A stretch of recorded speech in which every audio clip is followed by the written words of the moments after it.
Today, we are diving into the building blocks of sentences, the parts of speech. These categories help us understand the function of each word and how they work together to create meaning.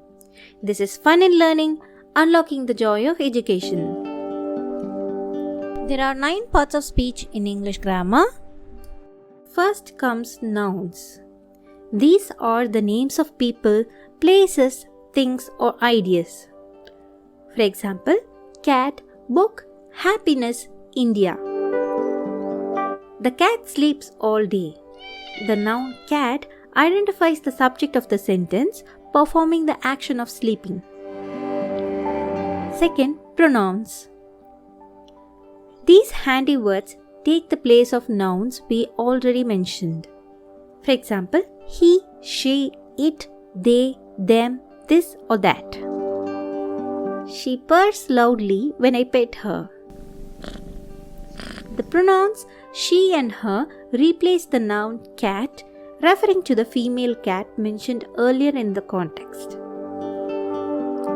Third, verbs. These are the action words telling us what is happening or what someone or something is doing. For example, run, jump, eat, or think. I will feed her soon. The verb will feed expresses the action of providing food to the cat performed by the speaker. Fourth, adjectives. These words describe nouns, adding details about size, color, shape, or kind. For example, big, red, round, funny. The fluffy cat loves to play with the red ball. The adjectives fluffy and red describe the qualities of the noun, cat, and ball, respectively. These provide more information about them. Fifth, adverbs. These words modify verbs, adjectives, or other adverbs. They tell us how, when, where, or to what extent something happens. For example, quickly, yesterday, carefully, or very. She chases the ball quickly and rolls around with it happily. The adverbs quickly and happily modify the verbs chases and rolls, describing how the actions are performed. Sixth, prepositions. These words show the relationship between a noun or pronoun and other words in the sentence. They indicate location, direction, or time. Examples: in, on, under, during, to, or from. The ball rolls under the couch. The preposition under indicates the relationship between the ball and the couch, showing the position of the ball relative to the couch. Seventh, conjunctions. These words connect words, phrases, or even clauses to make our sentences flow smoother. For example, and, but, or because so. But I can't play with her all day because I have work to do. The conjunctions but and because connect the clauses or phrases, expressing the relationship between them, indicating contrast and reason respectively. Interjections. These words express emotions like surprise, excitement, or pain. For example, wow, ouch, hello, ouch, I accidentally stepped on her tail. The interjection, ouch, expresses the emotion experienced by the speaker after accidentally stepping on the cat's tail. Finally, articles. Articles are a type of determiner used to specify the definiteness or indefiniteness of a noun. In English, there are 3 articles: definite article the and indefinite articles a and an. The is used before a noun to refer to something specific or previously mentioned. A is used before consonant sounds, an is used before vowel sounds.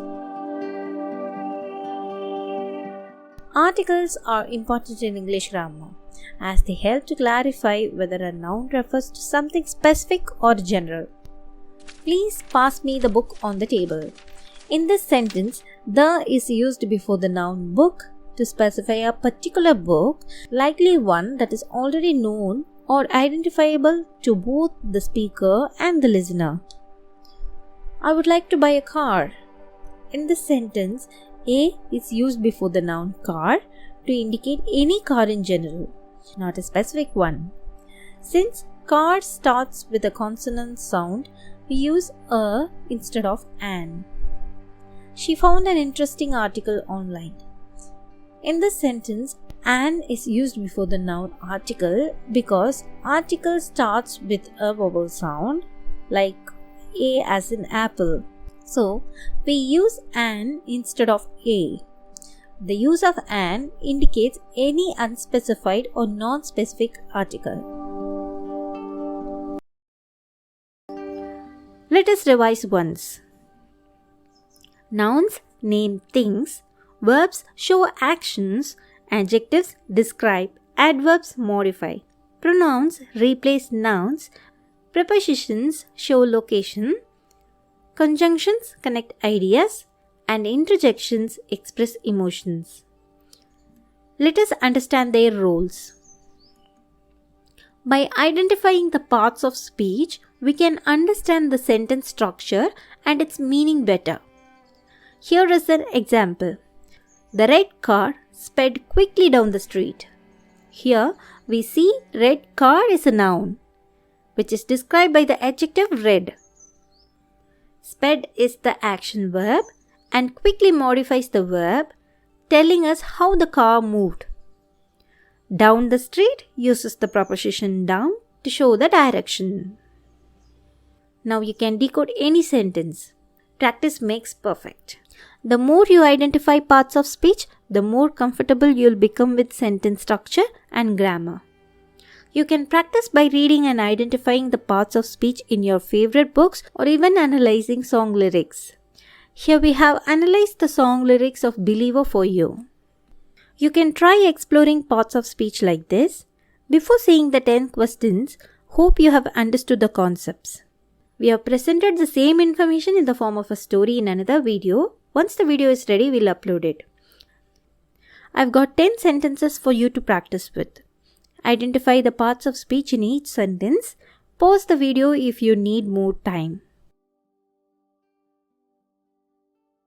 Please stay tuned to our playlist or adjust your notification settings to receive notifications when we upload new videos. Alright, time's up. How did you do? If you are curious about the correct answers, head over to our website. The link is in the video description below. But that's not all. We have more exciting worksheets waiting for you on our website, covering everything from simple sentences to technical ones. Give it a try and challenge yourself. Follow our Instagram and Facebook pages to learn English in a fun-filled way. You can find vocabulary lessons featuring cinema-related characters, ensuring they stay fresh in your mind every time. Thanks for joining us today. If you found this helpful, give us a thumbs up and subscribe for more grammar insights.